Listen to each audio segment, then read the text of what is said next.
Welcome to Pushing Forward with Alycia, a podcast that gives disability a voice. Each week, we will explore topics like confidence, ambition, resilience, and finding success against all odds. We are creating a collective community that believes that all things are possible for all people. Open hearts, clear paths, let's go. Hey everybody, welcome back to Pushing Forward with Alycia. Today is so fun because I have my soul sister, Angelea Yoder. This is her second visit to the podcast, so welcome back, y'all. She is a Nashville-based photographer to the stars and musicians. Big names, Reese Witherspoon, Kane Brown, the list go on and on. So she's big time number one. But she's also a storyteller, a speaker, a disability advocate, an author. And she is the creative force behind Let Them Stare. It's a powerful photography project that is changing the way the world sees disability and differences. She was born with VACTERL and has had more than 20 surgeries throughout her life. She and I have connected on so many ways through advocacy, through speaking, but honestly, we have found so many commonalities in our stories. We were actually just going through it again before we started recording. We can compare notes about our disabilities and the differences in our body. And I'm pretty sure, though I haven't been diagnosed with it, that I am in the VACTERL family as well. And today we are here to talk about all of everything she's doing, but especially this beautiful children's book that she has just authored called Look at Me, Look What I Can Do. It is now in a Kickstarter program. This book celebrates disabled kids, their joy, their strength, their confidence. I think it's kids with disabilities and differences, honestly, and all of the amazing things that they can do in their beautiful bodies. And this is part of the Let Them Stare project and the amazing impact that she's making from a representation and education standpoint in this beautiful movement that we are in together. And I am so excited to have you back on the show, my sweet soul sister, and to lift up this project and get people involved. Welcome to the show. Thank you. I'm so excited to be here, and it's so good to see you. So good to see you too. And I know you're on a major media tour right now, so taking time to be on the pod I appreciate it. Oh gosh, no, I will always make time for you. And I love you. Let's start with a little backstory of who you are and what is lighting you up right now in your career. So my name is Angelea. I'm a photographer, disability advocate, and storyteller based in Nashville, like Alycia said. But I moved here about 14 years ago. I worked in country radio after college and wanted to work in the music space. So I just up and left Wisconsin, where I grew up, and moved down here and without a job or friends or didn't know anybody, and I just up and moved. Yeah, worked my way through multiple jobs and stuff to photography, my full-time career.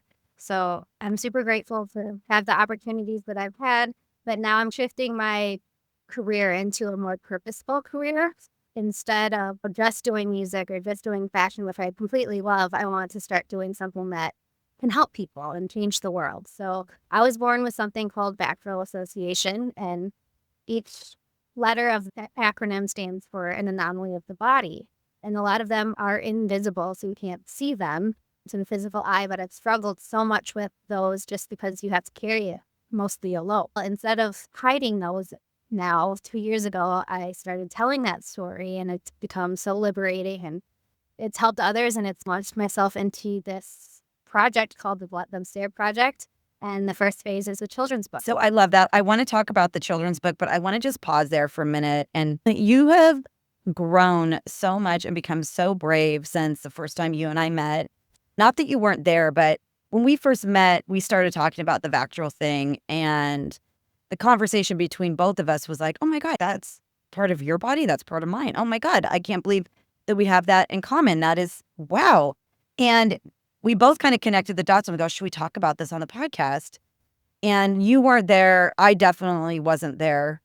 And then literally a couple weeks later, you're on NBC or some big national show and campaign, and you're talking about it. And I want you to talk about going from hidden to heard, hidden to seen, and what that liberation is. Because I think a lot of us with differences in disability, whether it's visible or not, we're constantly trying to hide things, which is okay. But it is pretty liberating to just stop and allow yourself to be who you are fully. Can you talk about that moment? Because I think it would help a lot of our community.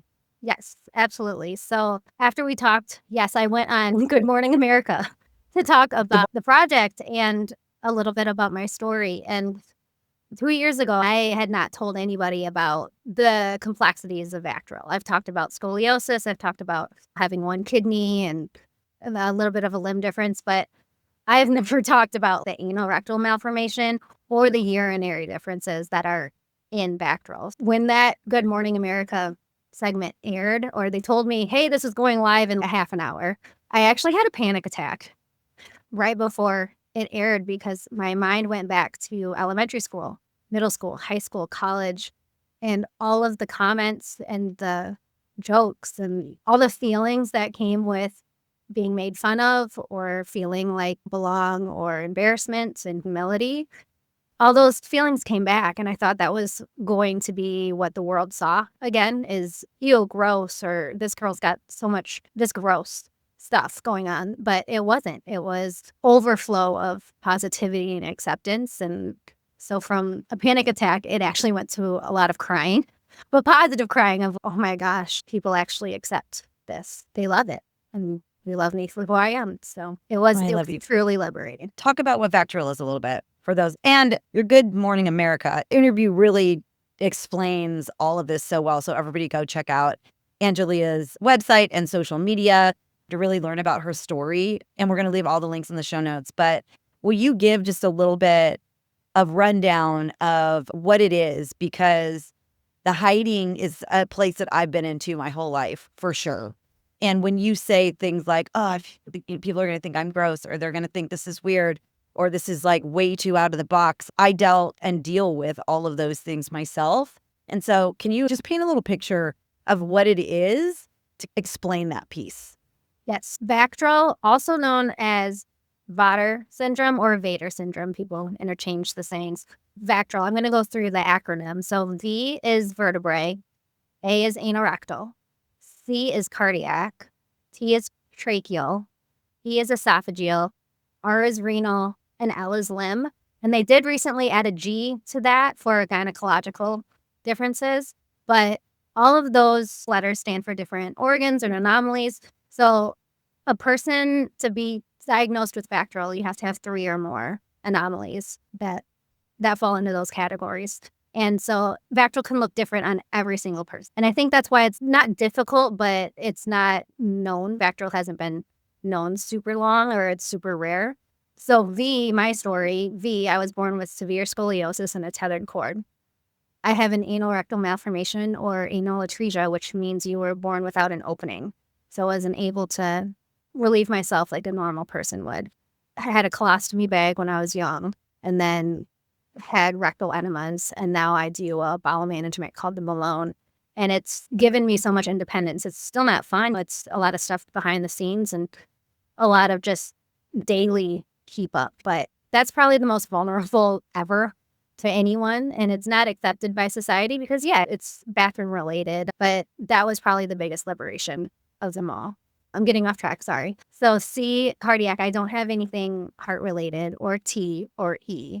For R, I have one kidney. And then urinary wise, I don't have any muscles at all down there, or it's a neurogenic bladder. So there's no motility or continence. So growing up, I just had accidents all the time, multiple a day, had to change clothes constantly, leave school.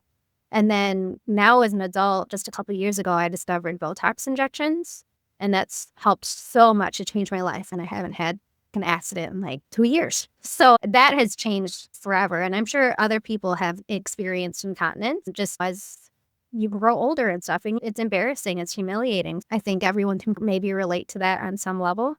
And then limb difference, my foot just, it has a little bit of an arch because of the scoliosis and stuff. And so I had foot surgery when I was in high school. And then G, I just discovered 2 years ago that I had a didelphys uterus, basically 2 uteruses and a wall in between. And yeah, that's my VACTERL story. And my VACTERL story is exactly the same as yours. And it's absolutely unbelievable. When we met and you said to me, I think I want to talk about the anal rectal piece of it, but I don't know. I'm scared. And I was like, oh my God, I was born like that too. And you said something like, should we talk about it? And I was like, no. I remember. And that's the first time that I've said this out loud as well. We have exactly the same of the acronym VACTERL, the way it shows up. The G, the female, the one kidney, the anal rectal, the scoliosis, what am I missing? Everything that you just said, I have too. And I've never, ever in my entire life met anybody that I can relate to that in my entire life. It is like when I was just in the hospital with my bowel obstruction, you were the only one that actually knew what I was going through. I'm so proud of you for that piece of education that you're putting out and normalizing it, because me watching you be so brave to go from, no, we're not talking about that, to ripping the Band-Aid off on Good Morning America. And then 2 years later, it's just been a major part of your platform. It's been such important advocacy. You've really helped me become one with my disability as well. And so I'm grateful for you for that. Like when you're not alone, you're like, oh, well, she can do it, then I can too, maybe. It makes a difference. And I'm proud of you because I know you have not, this is the first time you said that. Does it feel? You know what? It feels like I feel safe with you. I never had the diagnosis of VACTERL. Mm-hmm. My parents whispered to me, or my dad, you were born without an anus. There had to be reconstruction done. Like I've had reconstruction on my bladder. I dealt with a lot of accidents, urinary tract, before my bladder was reconstructed, and all the things that I had to go through. And that stuff is embarrassing when you're young. Yeah.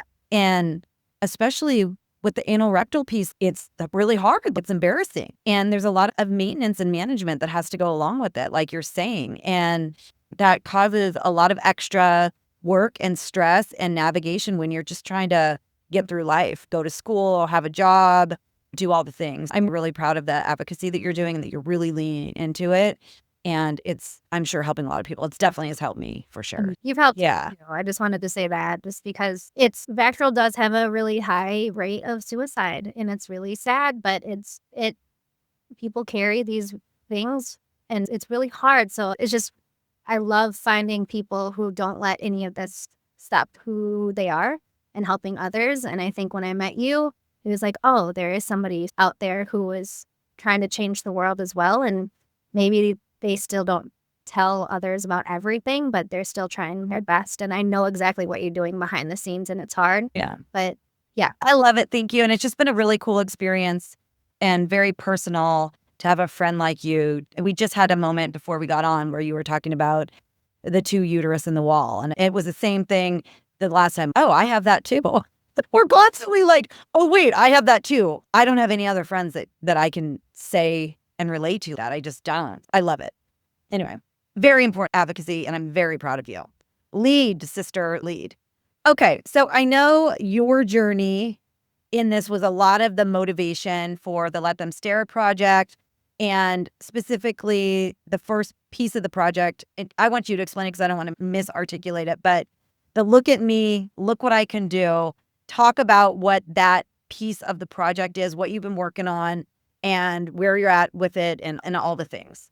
Look at Me, Look What I Can Do is the first phase of Let Them Stare. It is a children's book, and it focuses on showcasing ability with disability with kids and teens.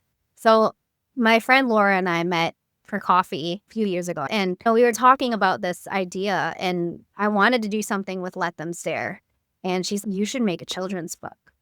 And I was like, oh, I was going to actually write an autobiography. And I wasn't there yet because I wasn't ready to tell my story. And she said, you should use photography. Use your gift of photography to tell these kids stories. And so I had the idea of not just focusing on Nashville, but traveling all over the country to photograph all these kids with disabilities, but disabilities that are not represented in society as much as others, because no child should ever feel like they're alone, and they should see themselves represented in mediums everywhere.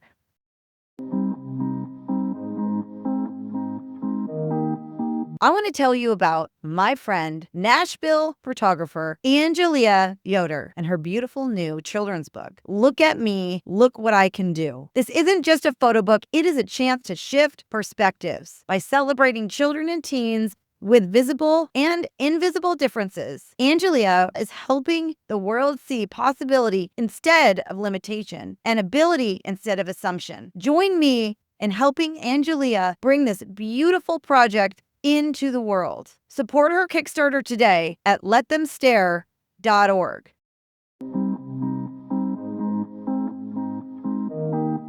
So over the last 2 years, travel across the country, photographing these kids, but instead of just focusing on their disability, it's focusing on what they like to do and what they can do to show other kids that there's so much more than what the doctors tell them or what their diagnosis is. So whether it's just a smile, they can smile really bright, or they're a really good sister or brother, or of course they like music, riding their bike, that shows that they're just so much more. And I think disability is taught best when you can actually see it. And most children's books focusing on disability are cartoons.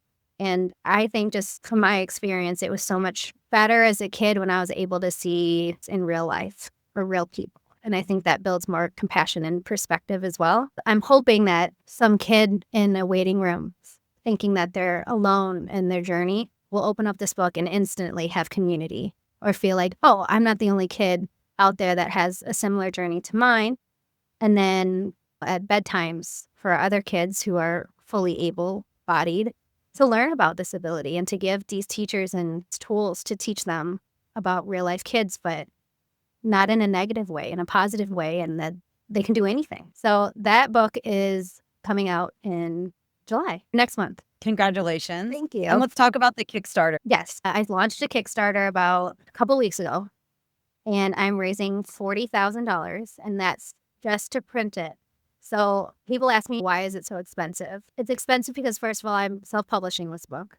I wanted the creative direction to be able to give these kids the authenticity and the creative care that they deserve. Because as we all know, it's scary to tell a story that's so vulnerable. And all these kids wanted to help children and others in the world. And that was like really important to me, that they had a choice to participate or not, because a lot of kids with medical complexities don't get a choice on what happens to them, especially in medical settings. So that was important to me, that this was their choice. Where am I going with this? Hold on. You know what, though, before you even go, I love that you mentioned that. And I think we talked about this last time. Did we? About the social media culture. And this might sound a little judgy, but there's a lot of parents out there that are trying to educate the world on their social media about their kids with disabilities. And I think to a certain extent that is really valuable. But there are moments that I see it go too far. A child that is too young, or you can obviously tell they're nonverbal, and there's things that are going on. And it's gotten to the point of changing diapers or very intimate moments. And for me, I love that you say they have the choice to participate or not, because if that was me at X, Y, and Z age, and my mom was blasting anything that was very personal and hygienic, even if it was showing my legs and I wasn't ready to do that yet or something, I absolutely think that it is extremely important that children with disabilities have the choice to blast themselves or not, because once it happens, that is on the internet forever. And I assume that I probably would get a little pushback from this from certain people that are doing this, but I do feel like it's my responsibility to speak up for the ones that can't and go, that is the last thing that I would ever want, ever, without deciding that I'm signing on the dotted line and going, blast away. And I think that parents and leaders out there need to be really cognizant of that and what the future looks like for that young disabled child that is now in high school trying to make friends, and there is stuff on the internet that is humiliating potentially to them. 100%. I agree. And I am all for advocating for your child. All 100%. And especially those differences that are not represented, because how else are you going to show the world what these differences are? But same, if my parents' pictures of what I had to go through when I was a kid, because a lot of it was behind the scenes and very invasive, I don't know if I would have loved that. Now, yeah, I agree wholeheartedly that it needs to be the child's choice if able. I know that there's some specific situations, but Yeah, I think just being cognizant and having perspective of if this was you in their shoes, would you want this on the internet? I think you could ask yourself that. And especially in like hospital settings, even if someone else is in the hospital and you're just there and you're not disabled, we don't feel the greatest in the hospital. So do we want our picture taken and posted? Or maybe we should just type that, hey, she's in the hospital. Please send prayers, but please probably just send thoughts. So maybe post a picture, but maybe I should just type. Yeah. Anyway, I love it that you're creating this path of self-advocacy for the kids. And I love it that you're creating a space that the kids that you worked with can take ownership of that of themselves and show off what they choose and what they like and probably hide what they don't still. And I think that's a beautiful thing. You're not only creating a book that's going to help them feel in community, you're creating a book that is going to allow other children to see diverse abilities way further than, like you're saying, the typical kid in the wheelchair that's rolling around campus. But you're also creating an avenue for the bravery and self-advocacy in the students and the children that you're working with, which is really amazing. I wasn't there when I was younger. I think it's such a huge cultural shift book that you've created to really expand the disability and differences in ability culture. Huge, huge. I'm excited. I'm nervous, but it's in my heart that this book needs to be into the world. And I just keep thinking of the child. Even if it changes one child's perspective of, oh, I'm not alone anymore, then this whole thing was what. It's going to change a lot of children's perspectives, and it's going to change the world's perspective. You're such a talented photographer. I agree that this is the perfect avenue for you to be telling your story and having your advocacy shine bright because you're such an artist in your photography alone. So the fact that you're leaning into that in this way is so beautiful. That's lovely. It's wonderful. So the Kickstarter is really important. We're on a timeline and you are over halfway to your goal, but we want to and need to get the support from our community and any corporate sponsors that are out there listening to this. Like, how do we help you meet this goal to get this book into the world and make a huge difference? The Kickstarter goes until July 4th, going out with a bang. Good. I like it. But yes, my Kickstarter has several different tiers, and support can go from small to large. It all means so much. So there's tiers on there where if you want to be like, hey, I support you, here's $10. You can donate as much as you want or as little as you want. It all means so much, and it has so much impact. There's tiers on there where you could pre-order the book, do a signed book, or buy one and give one away for a gift. But there's also tiers where you can donate books. So to schools, hospitals, organizations, there's places that might need them, even a library.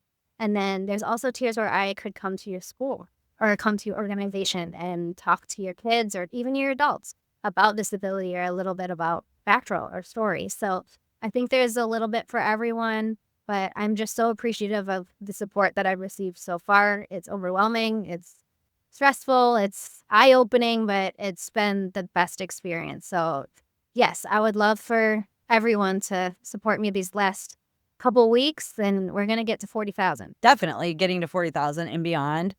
And I'm so proud of how brave you are and just leaning into all this stuff. It's been so inspiring for me to watch from the sidelines, and I'm cheering you on every single step of the way. Can we talk about what's next for Let Them Stare after this? Yes. So after the children's book, I'm still going to focus on the children's book, but hopefully doing it in the community. So bringing it to schools, bringing it to organizations and talking to kids at schools about differences and how to treat others with respect. But at the same time, I'm starting on my adult coffee table book, which is called Let Them Stare. It's very similar to the children's book, but instead of children and teens, it's focusing on adults in the United States who are actually not even in the United States. I could go worldly with this one. You could? Yeah, I could. Yeah, let's not put limitations on that one. So yeah, just adults who are thriving with their disabilities or their differences and not letting it stop them. And you don't even have to be an influencer or somebody. It's so much quieter than that. It's just you're a mom, you're a sister, you're a musician, something that has taken a lot of work for you behind the scenes, but you're just doing an amazing job. And it's like the Humans of New York style, if that makes sense. So instead of 27 kids, though, I think it's going to be 100. 100 different adults around the country or around the world who are showcasing their disability, but also it's going to be their choice as well. Ooh, I like the going around the world. That would be so amazing. Now we're in a brainstorming session. Yeah. That would be so cool to see, like, all kinds of disabilities and differences and culturally around the world. Whoa, that would be deep. Did we miss anything? So simultaneously, while I'm doing the adult table book, I would love to start a modeling agency in Nashville or the Southeast, but it represents adults with disabilities. And I think that will bridge the gap between fashion and disability. And as a fashion photographer, that's really important to me, just because I would love to see disfigurement and disabilities in so many more media campaigns and PR campaigns. And I think to be able to have the Let Them Stare modeling agency, it would be a perfect hub for people to come and get representation in their campaign. Love it. Dreamy. Yes, so we're gonna go big. Cool. And then hopefully it could be a freestanding building or something, and people with disabilities or different, or not even at all. They could come and co-work and meet other people and learn about nutrition or mental health and just be a all-in-one hub. Congratulations on all the success you've had in the last couple of years, like taking the leap, starting your full-time entrepreneur journey, becoming such a beautiful, bright light in the movement that is so sweet and calm and bright and authentic. I think you bring a lot to the advocacy and the movement. And I just really appreciate everything that you're doing. You're scratching the surface on where this is going to go. I cannot wait to see. I'm so excited for you. Thank you. And I'm here to support it. Here to support it all the way. Thank you. Okay, how do we find your Kickstarter? We are going to leave everything in the show notes to go click, easy, donate. Any bit of donation is worth its weight in gold. Please, community, go right now. Go click on the link right now and donate to this project. You are going to be a significant piece of a beautiful movement that is just about to launch. So get involved.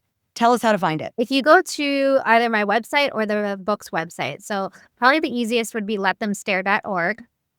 And there's a huge banner that says back the book, support the Kickstarter, and that will lead to the Kickstarter page.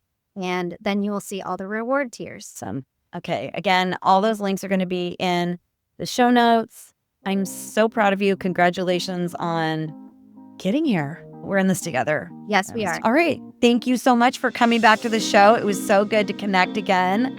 And thank you to our community for listening. Please, if you were going to reshare any other episode, please share this one so we can get Angelea across the board on the Kickstarter and really support this beautiful project. Look at me. Look what I can do is coming very soon. Thanks, Lee. Congratulations. It means You're the world. welcome. Oh, wait.